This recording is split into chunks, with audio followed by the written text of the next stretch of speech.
There's a really big myth in the studio business, and it's one that the vast majority of studio pros still actively believe. And that belief is really hurting their career and preventing them from building a sound, reliable business strategy. Hi, I'm Carl Bonner, and I spent the past 20 years freelancing in the music industry. And after mixing over 300 songs per year, I help hundreds of studio pros build sustainable music careers. In today's video, I'm going to teach you how to think about your business in a way that allows you to actually reach your goals. So let's start with the one big myth that way too many talented studio pros still believe. And that myth is that you just need to get one big break. Once you work on a big record or you work with that huge artist, then you don't really have to worry anymore because the work's just going to keep on coming in. Every single day, I talk to incredibly talented producers and engineers with insane credits, with Grammys, Emmys, number ones, you name it. And they've all seen firsthand that dirty little secret of the studio industry. And that dirty little secret is that you can work on a major culture-shifting record and still struggle to fill your calendar with great clients. And every day, I see other studio pros who are stuck in this false narrative, either egged on by their friends and family who also believe it, or just from this myth being perpetuated by society and movies and social media. I've got all the top quality stuff. I just got to attract that one important artist, but it hasn't happened yet. So what that means for you is if you're still waiting around for that big moment to come, that big record, that big artist that's going to come and change the trajectory of your career, then you'll most likely fail and close up shop altogether. And there's a couple of reasons why that will happen. The first reason is that trying to get credits on a major record is insanely competitive and requires a lot of luck. This means you'll be swimming in a sea of hundreds or thousands of other producers and engineers that are going for the same thing and willing to lower their rates or work for free. Reason number two is that even if you do end up getting a really big credit, it doesn't mean that your calendar is going to automatically start filling up. That credit might fill your calendar up for a couple months or maybe a couple years if you're lucky, but it's not going to be enough to sustain a full, long, happy, creatively fulfilling, and financially stable career. So you can have a Grammy and still be broke. And reason number three is that if you assume that big project is going to just sustain your career for the rest of your life, then you're not going to spend that time investing into developing your own client acquisition skills. And by the time the work starts drying up, it might feel like it's already too late to turn things around. And look, I get it. We all want our music to be heard. We all want to have something flashy on the wall. We all want to have something that we can show at our high school reunions and, show all those bullies how we actually made something of ourselves. I don't know. That's not really how I feel, but you know what I mean. There's a lot of different reasons why subconsciously we put having a Grammy, a number one, on a pedestal. But what we also want is a sustainable, stable, and creatively fulfilling business making music with artists that we respect and whose work inspires us. And to get there, we need to build a plan based around a reliable set of principles and then execute and refine that plan as we go along. The music industry is very unpredictable, and running a studio business can be very unpredictable. And if we want to be successful in the long term, then we need to be able to make an inherently unpredictable environment as predictable as we can, so that we can reliably put our time and resources in and get a more predictable output. It's never going to be perfectly predictable, but we can work to make it as predictable as we can. So really what we're looking for are some statements, some principles that are almost always true about running a music studio business. And whether you have a Grammy or you're just getting your first client, the goal here is to find some principles that will still apply to you. The best way to actually do this is to start with some of the assumptions that we believe are true, and then we challenge them up against reality so that we can get enough data to accurately assess whether or not those assumptions are right. For example, that myth we talked about earlier is an assumption about client acquisition. Getting high-level credits means getting more clients, right? Or getting a big hit is going to keep your calendar full. The problem is that there's tons of data out there that contradicts this assumption.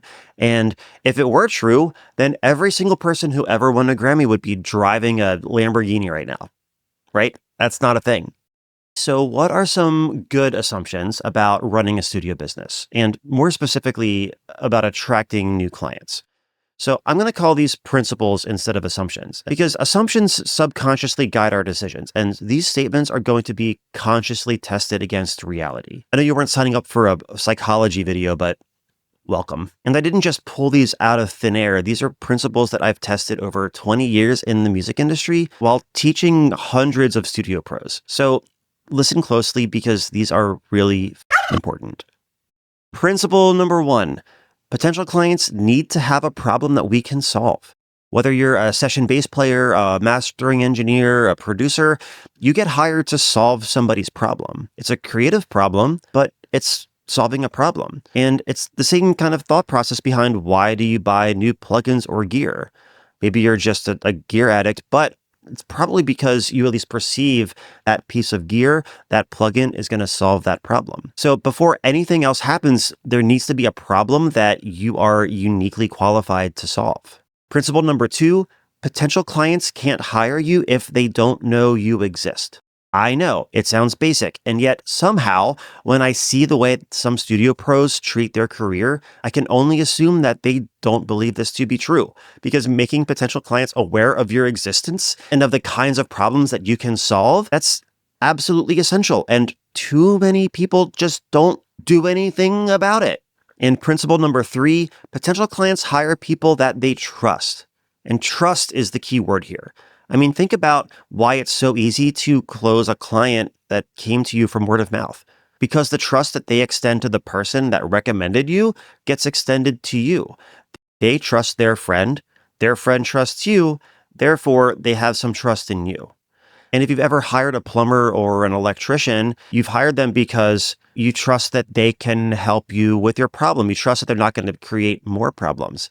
Sometimes that trust comes from Google reviews. Sometimes the trust comes because I asked a friend who they use and they said, oh, you should go with Jimmy. He's the best. But the thing behind it is that there's always some element of trust in the person that we're hiring. And that same thing applies to us as studio pros. Because artists are not just hiring a plumber to fix a leak, they're hiring somebody that they want to entrust their creative baby with.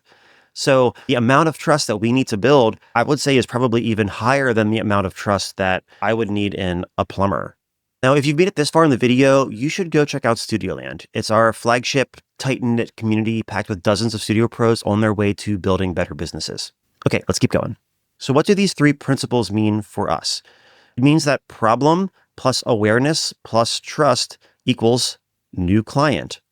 And every single one of these components is absolutely necessary. So it makes sense why we believe that high-level credits are going to be effective, right? Because we think that they make potential clients with a problem we can solve aware of our existence and trust our ability. Okay, so we have our first set of principles, things that I have tested over decades and thousands of conversations. Okay, so we can start to plan out some of the other assumptions that you've made and test them against reality.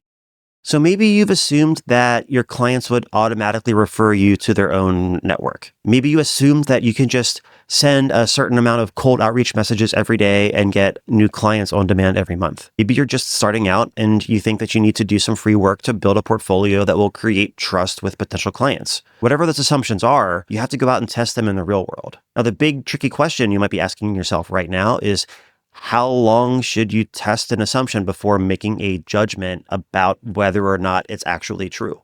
I want to make sure that I define that number ahead of time and not to question it, not to give up on it until I've reached that number. So if I say I need to send out 500 cold outreach messages before evaluating the efficiency of my outreach message, I stick to that number and wait for 500. Once I hit that number, then I'll evaluate and tweak my assumptions as needed and obviously come up with a new strategy to make those messages better, to make them more effective. The reason that sticking to that plan is so important is because I see so many people, so many studio pros get started with a new strategy and then they give up within a month or within a week or sometimes within a couple of days because they're not seeing immediate results.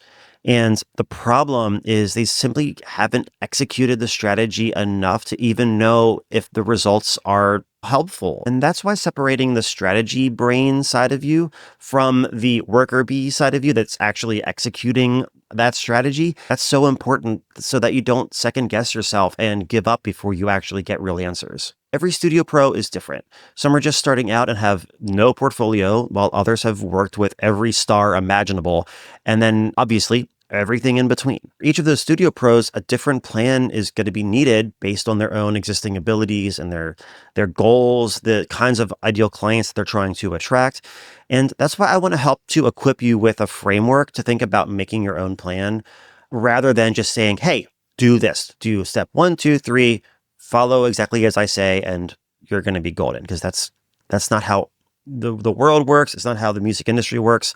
And it's really not how you work either. So that's why I want to give you this framework that's going to help you to adapt it and make your own plan based on your unique situation. Now, that being said, I want to give you an example of how one of the producers in the Studio Land community went about applying these principles to get, honestly, really crazy results. So 2 years ago, Julien was very scattered and doing way too much for way too little money. He was doing full productions, making sample packs, creating content, playing live shows and touring. He was taking on extra mixing locally here and there. He had his own artist project. He was taking on songwriting work and pretty much anything that could pay the bills. And after listening to me ramble about these kind of concepts for years and doing a couple coaching calls with me, he finally shifted how he approached growing his business. And as soon as he made those changes, the results were drastic. The first step for Julien was figuring out exactly what problem he could solve for artists that few other people could. And something he realized was that he shined way more in holistic approaches to artist development. With his own experience as a producer and as an artist, that meant that he could leverage his abilities for strategic planning, music marketing, and branding on top of being a great music producer to help his clients navigate their artistic career. It seems kind of counterintuitive that him niching down didn't mean dropping tons of services. It actually just meant that he was starting to solve a very singular, specific problem that was a pretty big problem for fewer people. And the reason that it worked was because there weren't that many people that could solve that problem, which meant that he had way less competition, even though other people were providing those individual services here and there. He was the guide that the artist could come to that could actually help them through everything. So after he figured out what problem he could solve and who he could solve it for, the second step was awareness. And in Julien's case, he didn't actually need that many clients. He just needed to let his existing ideal clients become aware of the scope of what he could do for them and reposition himself as more of a holistic career guide rather than just a producer or a mixing engineer. And the third step was building trust with new potential clients that would come his way so that they would understand exactly what kind of producer he was. He stopped putting his time and energy into his artist project in favor of using his real name and rebranded his entire social media presence and website in black and white to mirror the more serious personality and approach that he has to music and art. And the results of those changes were bonkers because he transformed a scattered low-income client base into a few high-revenue retainer positions with a handful of clients over the next couple of years. And he went from making $20,000 a year to making $20,000 per quarter. And on top of 4xing his income, he was happier because he was working with artists that he really loved working with. And they really appreciated the fact that he was able to come in as this holistic guide to shape their trajectory of their career and help them feel exposed and vulnerable and creative and all of these interpersonal things that made those relationships so much deeper and so much more fulfilling to him on top of 4xing his income. The big question on your mind right now is how do you apply these things? How do you take these principles and apply it to your business, to your goals, your ideal clients, so that way you can grow your business in a way that is both creatively fulfilling and financially sustainable? But regardless of where you are in your career and what your goals are, the framework is still the same. You need to figure out what is the problem that you really excel at helping people solve? How do you make them aware that you're able to solve it? And then how do you build the trust so that they know that you solve it really well? So over the next week, I want you to ask yourself these 3 questions. Number 1, what is a problem that I absolutely excel at solving for my clients? Not just something that I can solve, but something that I can solve absolutely better than anyone that I know. Not only that, but something that I love solving more than anyone else. How does my unique combination of personal, professional, and creative skills come together to help solve a problem that people really have? Number 2, what are all the ways that I could create awareness around my ability to solve that problem? making content, doing outreach, going to live shows, running ads in your local newspaper, going door to door. I don't know. Whatever it is, I don't care how crazy they are. I don't care how outdated they are. The whole point is I want you to write them all out so you can get them out of your system. And then you can actually go through and rank them based on the ones that you think are going to be the best fit for your needs and goals. And you should be excited if you have stuff that you've tried before at the bottom of the list, because that means that you're learning and you're going to try new things and you know what doesn't work. And half the battle is figuring out what doesn't work. And the third question I want you to ask yourself this week: what are all of the ways that I can build trust with potential clients so they know that I'm the perfect solution to solve their unique problem?